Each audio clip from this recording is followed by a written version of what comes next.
자, 오늘은 히브리서 11장 4절 말씀을 같이 보도록 하겠습니다. 오늘 본문은 히브리서 11장 4절입니다. 365페이지 딱 한 절만 보겠습니다. 365페이지 히브리서 11장 4절 찾으셨으면 한 목소리로 크게 우리 읽어보겠습니다. 믿음으로, 시작. 믿음으로 아벨은 가인보다 더 나은 제사를 하나님께 드림으로 의로운 자라 하시는 증거를 얻었으니 하나님이 그 예물에 대하여 증언하심이라. 그가 죽었으나 그 믿음으로써 지금도 말하느니라. 아멘. 오늘 저는 믿음의 선진 아벨의 길, 한번 따라합니다. 아벨의 길, 이런 제목으로 하나님의 말씀을 잠시 나누겠습니다. 창세기 4장에 가인과 아벨의 이야기가 나오죠. 우리가 주일날 그 이야기를 보았습니다. 아담 하와가 낳은 두 아들의 이야기입니다. 그 이야기 속에서 전면에 부각되는 인물, 주인공 같은 인물은 누구냐? 가인인 거예요. 형 가인이 농사를 짓는 자가 되었고 동생 아벨은 양을 쳤습니다. 두 형제가 각각 자기 인생에 수고한 것을 가지고 하나님이 이제 원하시는 때가 되어서 제물을 드리는데, 하나님은 아벨과 그의 제물은 받으셨으나 가인과 그의 제사는 제물은 연락하지 않으셨습니다. 아벨 받으셨습니다. 가인 안 받으셨습니다. 그러자 심히 화가 난 가인, 마음에 불이 붙은 가인은 하나님에 대해서 화가 나서 원망 불평, 동생에 대해서 화가 나서 시기 질투, 감정의 격동 상태에 빠지는데 하나님이 경고하는 메시지를 듣게 됩니다. 네가 선을 행하면 어찌 낯을 들지 못하겠느냐? 선을 행하지 아니하면 죄가 문에 엎드려 있느니라. 죄가 너를 원하나 너는 죄를 다스릴지니라. 하나님이 말씀하시는 거예요. 가인아, 너 지금 큰 위험 속에 있다. 죄가 너를 원한다. 죄가 너를 집어삼키려고 문 앞에 맹수처럼 웅크리고 도사리고 기다리고 있다. 문을 열면 너를 잡아먹을 것이다. 그러니 가인아, 죄가 너를 원하지만 너는 죄와 싸워서 이겨야 한다. 너는 죄를 다스릴지라. 아멘. 하나님이 뭐라냐? 가인아, 조심해라, 이겨라. 하나님이 말씀하셨습니다. 그러나 애석하게도 가인은 하나님의 말씀을 청종하지 않습니다. 말씀을 들었으나 그렇게 따라가지 않습니다. 악을 자행합니다. 가인은 아무도 없는 들판으로 동생 아벨을 유인합니다. 뭐라고 했는지 모르지만 동생 우리 산책 갈까? 내가 재밌는 거 해줄까? 데리고 나갔어요. 그리고 계획을 한 대로 아벨을 쳐 죽입니다. 그리고 나서 하나님이 네 아우 아벨이 어디 있느냐 물으시니까 나는 모릅니다. 내가 내 동생 지키는 사람입니까? 뻔뻔스럽게 거짓말을 하나님께 하고 형제 사랑의 책임을 부정합니다. 이에 하나님은 죄의 형벌을 선언하시는데 가인은 어떻게 하냐? 엄살을 부리며 불평을 합니다. 하나님, 너무 가혹합니다. 내가 지키기에 형벌의 짐이 너무 무겁습니다. 와, 정말 이기적이지 않습니까? 모순되지 않습니까? 자기는 온갖 악을 다 저지르고 동생을 죽여놓고, 지가 동생을 죽여놓고 자기가 힘든 거는 너무 가혹하다, 너무 괴롭다 투정을 하며 어떻게든 자기 유익을 추구하는 모습을 보이는 거예요. 가인은 끝까지 회개하지 않습니다. 발뺌을 할 뿐. 그러나 하나님은 여러분 창세기 4장을 보면 그런 가인에게 여러모로 끝까지 은혜를 베푸시는 걸 볼 수가 있습니다. 이 모든 가인의 이야기에서 우리는 죄의 힘이 얼마나 강하고 위험한지를, 죄라는 게 얼마나 뿌리가 깊고 강한 것인지, 영적 각성과 투쟁이 얼마나 중요한지, 또 우리 하나님의 인내와 사랑이 얼마나 크고 놀라운지를 되새겨야 할 줄 믿습니다. 아멘. 아멘 합시다. 아멘. 죄를 경계하고, 아멘. 하나님의 은혜를 힘입어야 돼요. 그런데 저는 여러분 이 모든 이야기를 동생 아벨의 입장에서도 한번 살펴보는 게 필요하지 않냐, 그런 생각을 하게 됐습니다. 자, 가인의 스토리는 그런데 아벨의 입장에서는 어떤가? 그러면 어떤 일이 일어나는 건가? 자, 상세한 다른 설명이 없지만 어쨌든 아벨은 어떤 사람이냐? 하나님 앞에서 참된 믿음으로 살았던 신실한 자로 보이는 거예요. 아벨이 제사만 잘 드린 게 아닙니다. 그의 삶이 녹아있는 거예요. 아벨은 히브리서 11장 믿음장에서 첫 번째로 언급되는 믿음의 선진입니다. 믿음은 바라는 것들의 실상이요 보이지 않는 것들의 증거라 쭉 한 다음에 믿음의 선진들 제일 먼저 나오는 사람이 아벨인 거예요. 그는 믿음으로 참된 예배를 드렸고 아벨과 그의 제물은 하나님께서 기쁘게 연락하셨다. 이거는 아벨을 하나님이 의로운 자로 인정을 하신 겁니다. 하나님은 아벨을 인정하세요. 예.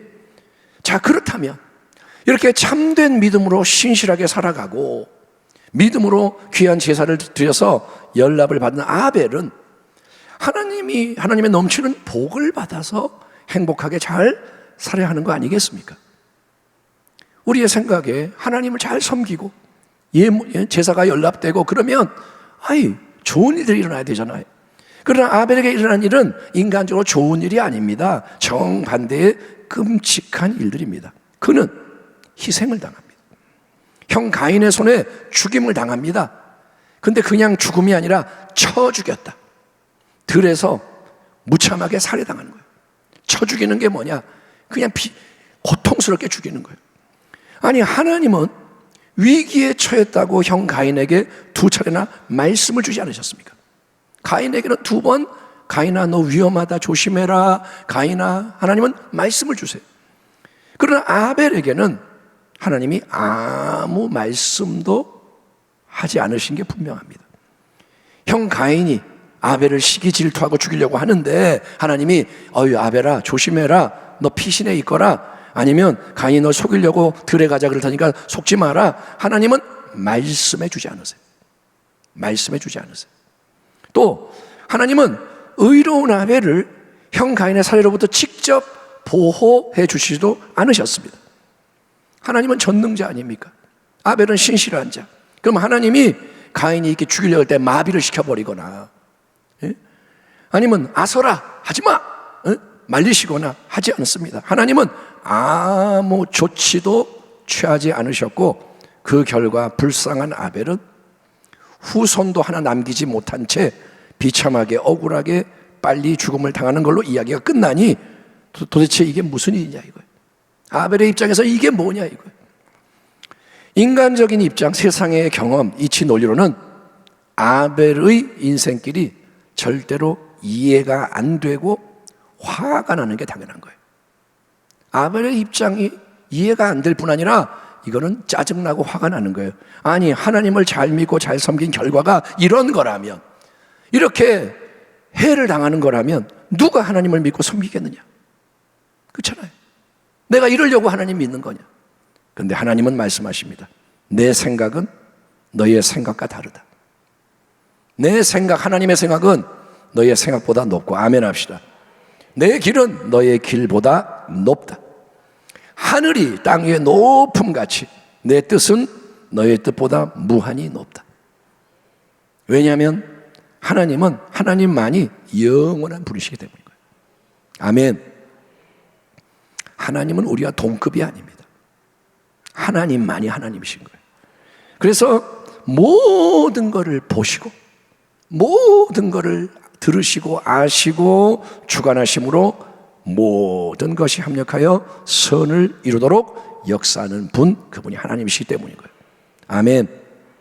아멘. 우리는 하나님 앞에 있습니다. 그분을 높이는 게 예배인 거예요. 아멘. 아담의 첫째 아들 가인은 인류의 첫 번째 살인자가 됩니다. 첫 번째 죽음은 살인입니다. 가인이 장본인, 불경건한 악한 무리의 선조가 됩니다. 가인은 악한 길의 시작점이 되는 거예요. 하지만 아벨은 인류의 첫 번째 순교자가 되고 하나님께 속하는 자들에게 참된 신앙의 길을 제시하는 이정표로 여러분 빛을 발하게 되는 거예요. 오늘 이 시간 우리가 여러분 아벨에 대해서 말씀 나누고 있지 않습니까? 아벨. 그 오래전에 첫 번째 아담의 아들 아벨에 대해서 지금 이야기하는 게 뭐냐? 아벨은 죽었지만 그의 이야기는 세상 끝날까지 선한 영향력을 발휘하는 도구로 사용되고 있다는 거예요. 아벨은 억울하게 죽임을 당하고 의로운 피를 뿌렸습니다. 그런데 그 아벨의 피는 땅에서 하나님께 호소하는 피로 작용한다고 성경이 말합니다. 아벨은 죽었습니다. 무죄한 피를 흘렸습니다.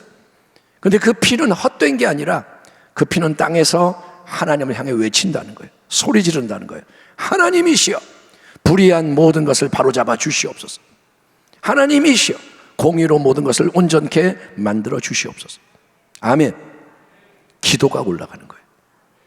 피의 기도가 올라가는 거예요. 의로운 아벨이 흘린 피는 땅에서 사라진 게 아니라 계속 부르짖는 피로서 영적 파장의 원천이 되는 것입니다. 아멘. 우리 인간은 그런 걸 몰라요. 피가 외친다는 걸 몰라요. 하나님은 그 모든 걸 보고 계시고 듣고 계신다. 그거는 장차 하나님의 독생자 예수 그리스도께서 의로운 자로서 억울하게 부당하게 죽음을 당하시지만 그분의 대속의 보혈로 모든 악을 씻는 새 역사를 일으킬 것을 미리 보여주는 상징이 되는 죽음인 거예요. 다시 한번, 아벨의 죽음은 뭐냐? 예수님의 죽음을 보여주는 거예요. 아멘. 누가복음 11장에서 예수님이 이렇게 말씀하십니다. 창세 이후로 흘린 모든 선지자의 피를 이 세대가 담당하되 곧 아벨의 피로부터 제단과 성전 사이에서 죽임을 당한 사가랴의 피까지 하리라. 여기서 예수님은 아벨을 하나님의 종들 선지자들의 대열에서 선봉에 세우시는 거예요. 선지자들의 피, 첫 번째는 아벨이다. 하나님의 거룩한 나라가, 보이지 않는 영원한 나라가 이 땅 위에 전진하고 확장되는 데 있어서 중요한 것은 의로운 자, 하나님의 사람들이 피를 뿌리는 희생을 통해서 하나님의 생명과 사랑을 심는 것입니다. 우리나라에 복음이 전해지는 과정 속에서 순교의 피가 흘렀습니다. 복음을 전하는 것은 그냥 와가지고 쫄래쫄래 와서 자 소식 들으세요, 이게 아닙니다. 하나님이 예비하신 자가 피를 흘리는 거예요. 토마스 선교사 20몇 살의 나이에 성경 전해주면서 목이 잘려 죽습니다. 피를 흘리며. 그래서 복음이 들어오는 거예요. 그래서 그 전해준 성경이 사라지지 않고 역사하는 거예요. 아멘. 여러분, 어디서나 지금도 복음이 전진하는 곳에는 순교의 피가 흘러야 하는데 아벨은 그런 하나님 나라의 역사에서 가장 먼저 택함받고 쓰임받은 믿음의 선진이라는 거예요. 심령이 가난한 자는 복이 있나니 천국이 그들의 것이며 애통하는 자는 복이 있나니 그들이 위로를 받을 것이며. 아멘 합시다. 온유한 자는 복이 있나니 그들이 땅을 기업으로 받을 것이며 의에 줄이고 목마른 자는 복이 있나니 그들이 배부를 것이며 긍휼히 여기는 자는 복이 있나니 그들이 긍휼히 여김을 받을 것이며 마음이 청결한 자는 복이 있나니 그들이 하나님을 볼 것이며 화평하게 하는 자는 복이 있나니 그들이 하나님의 아들이라 일컬음을 받을 것이며 의를 위하여 박해를 받은 자는 복이 있나니 천국이 그들의 것입니다. 나로 말미암아, 예수 그리스도로 말미암아 너희를 욕하고 박해하고 거짓으로 너희를 거슬러 모든 악한 말을 할 때는 너희에게 복이 있나니 기뻐하고 즐거워하라. 하늘에서 너희의 상이 큼이라. 너희 전에 있던 선지자들도 이같이 박해하였느니라. 아멘. 여러분, 신앙의 목적, 신앙의 참된 축복 성공은 절대로 이 땅에서 세상적인 안일과 부요와 존귀, 행복을 누리는 게 아니라는 것을 명심하기 바랍니다. 기독교의 신앙은 그게 아니라는 거예요. 예? 처음에는 잘 모르니까 그렇게 믿기 시작하지만 자, 예수 믿으면 병 고친대, 예수 믿으면 잘 살 수 있대. 그래서 믿는 거는 시작이에요. 그거는 처음에는 괜찮아요. 그렇게 해서 부르시는 거예요. 근데 끝까지 그렇게 가면 안 된다는 거죠. 기독교는 그게 아닙니다. 하나님을 열심히 잘 섬기면 무조건 네가 원하는 거 다 소원이 이루어진다, 좋은 일만 있다, 그런 메시지는 성경의 진리가 아닙니다. 그거는 우리가 만든 가짜 복음이지 성경의 복음이 아니에요. 하늘에 계신 우리 아버지, 아버지의 이름이 거룩히 여김을 받으시오며 아버지의 나라가 임하시오며. 아멘. 아버지의 뜻이 하늘에서 이루어진 것 같이 땅에서도 이루어지이다. 아멘. 예수님과 함께 이 기도를 올려드리는 거예요. 너희는 이렇게 기도해라. 주님이 기도를 가르쳐 주셨어요. 예수님과 함께 인생길을 걸어가는 가운데 하나님이 그분의 영원한 지혜와 공의와 사랑 가운데 우리를 위해 예비하시고 우리에게 수여하시는 역할, 하나님이 우리에게 주시는 것, 그거를 감사함으로 기쁨으로 받아서 감당하는 거예요. 인생은 내가 주인이 아닙니다. 아멘. 하나님이 생명의 수여자예요. 하나님이 입법자요, 하나님이 심판관인 거예요. 그래서 설령 하나님이 나에게 주시는 게 아벨처럼 내가 세상적으로 인간적으로 아무 좋은 것도 얻지 못하고 반대로 억울하게 속임을 당하고 해를 입는 일이라 할지라도 그 속에서 하나님이 크고 놀라운 그분의 그림을 완성하기 위해서 필요한 뭐가 있다면 아멘, 주의 뜻이 이루어지이다. 나는 주의 종이니 주의 말씀대로 되리이다. 저를 그런 통로와 도구로 삼아주시니 감사할 뿐입니다. 아멘. 고백하며 묵묵히 기쁨으로 나아가는 거예요. 주님과 함께. 그것이 신앙의 좁은 길입니다. 그 길 위에서 계속 우리는 은혜를 구하는 거예요. 내 힘으로 갈 수 없기 때문에 계속 때를 따라 돕는 은혜를 구하는 거예요. 하나님, 은혜를 주옵소서. 또 한 걸음 내딜 수 있게 은혜를 주세요. 또 한 걸음 내딛게 은혜를 주세요. 붙어 있는 거예요. 에? 내가 쫄래쫄래 가다가 힘들면 조금 은혜 주세요, 이게 아니라 한 걸음 한 걸음 예수님과 동행하는 게 뭐냐? 그분의 은혜를 떠나지 않는 거예요. 은혜 아니면 살 수가 없어요. 은혜 아니면 못 가요. 예, 그 속에서 우리는 역설적으로 우겨쌈을 당하지만 쌓이지 않고, 예, 참된 안식, 평강, 세상이 줄 수 없는 평강, 위로, 기쁨, 자유를 누리며 승리할 수 있는 걸 믿으시기 바랍니다. 그게 승리라는 거예요. 아멘.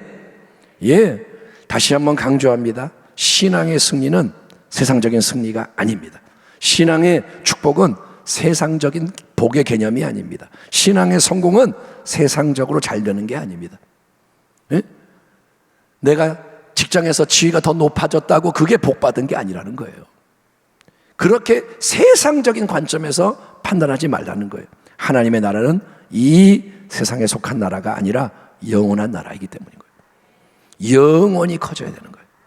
절대로 그러니 다른 사람과 나의 길을 비교하지 마세요. 아멘. 예, 주님은 베드로에게 말씀하십니다. 주님, 요한은 어떻게 돼요? 그거는 네가 신경 쓰지 마. 너는 나를 따르라. 주님은 우리에게 말씀하세요. 너는 나만 따라오면 돼. 너를 위한 길이 있고 나만 따라와. 예, 죄와 피 흘리기까지 싸워야 한다고 성경이 말합니다. 주님을 따라가는 조건이 뭐냐? 죄와 싸우되 피 흘리기까지 싸워야 돼요. 죄를 미워하셔야 돼요. 아멘. 사람은 미워하지 말고 죄는 미워하세요. 죄는 쳐다도 보지 마요. 더러운 것은 입에도 담지 말라는 거예요. 아멘. 예, 그래야 성화가 되고 그래야 더 깊은 은혜 안으로 나갈 수가 있습니다. 그리고 그래야 마지막에 영원한 영광의 유업을 얻게 되는 것입니다. 가인의 길이 있고 아벨의 길이 있습니다. 여러분, 인생의 길이 가인과 아벨 때부터 둘로 나뉩니다. 여러분은 어느 쪽을 택하시겠습니까? 억울하고 힘들 때, 내가 죽어야 할 때마다 아벨을 묵상하세요. 욥을 묵상하십시오. 무엇보다 예수님을 바라보십시오. 아멘. 그분이 얼마나 억울한 일을 많이 당했어요. 얼마나 멸시를 당하셨어요. 정말 벌레 같은 인간들에게 의로운, 가장 의로우신 하나님의 아들이 멸시, 천대, 조롱 다 받으시고, 주님은 아버지를 위해, 인생들을 위해 견디십니다. 이해할 수 없는 모든 일을 당해도 아, 이게 뭐야 그러지 말고 우리는 이 고백을 하는 거예요. 하나님은 하나님이십니다. 하나님은 항상 옳으십니다. 하나님은 항상 선하십니다. 지혜로우십니다. 공의로우십니다. 하나님은 완전하십니다. 나는 하나님을 기쁘시게 하고 싶습니다. 아멘. 억울하지만 하나님이 옳으십니다. 괴롭지만 하나님이 옳으십니다. 하나님 뜻이 있지요. 내가 알게 해주세요. 알아야 한다면 알게 해주시고 감당하게 도와주세요. 그러고 하나님을 기쁘시게 영화롭게 하는데 온전히 함께 쓰임받는 우리 모든 성도님들이 다 되시길. 아멘. 세상적인 생각을 버리고 영의 생각으로 승리하는 여러분 되기를 주의 이름으로 축원합니다. 하나님 감사합니다.